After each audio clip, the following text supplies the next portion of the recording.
Almost every store owner in Rabbit Hash claims to have had an experience with the paranormal. And in fact, paranormal investigators of Northern Kentucky, or PINK, showed us how they set up their investigation on the hauntings around town. PINK picked up unexplained voices in a barn, some strange drum-like sounds from the winery there, but the strangest finding came from a modified video game motion tracker.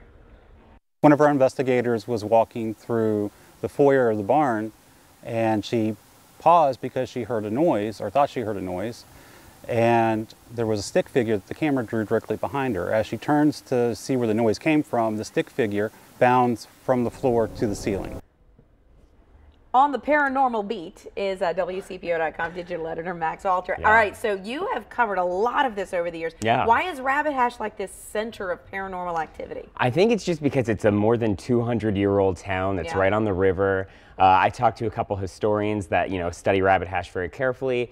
There was piracy. There were pirates in Rabbit Hash. A lot of people don't realize that. They think of the Caribbean, but there were piracy on the river in the early 1800s. There's supposed buried treasure around there. There was lots of murders and violence. So people think that some of that kind of stuck around. So this isn't, like you said, this isn't just one or two people. These are a lot of different sightings and hearings. You can be skeptical. I'm super skeptical.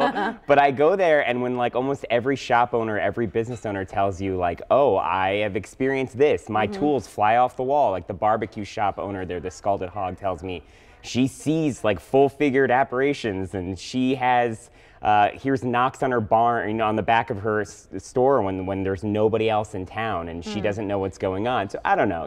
It's interesting, but they all tell me they've experienced something. Well, it's perfect for just before Halloween too. What's cool about your article right now on WCPO.com is that you've got these SoundCloud, you can listen to, in this case, this is the drum sound, all kinds of cool stuff around that you can decide for yourself. I guess. Exactly. So the paranormal team went there, they did a bunch of tests, they spent 2 nights there, and they captured some eerie stuff, They got some whispering names that they had to look up later, and they got some sounds that you wouldn't expect to hear. So you got to listen to it for yourself. This is interesting. The pictures are great, and the story, like I said, perfect for Halloween. Max, thank you so much. You can check this out right now and listen for yourself. It's on WCPO.com. Thank you.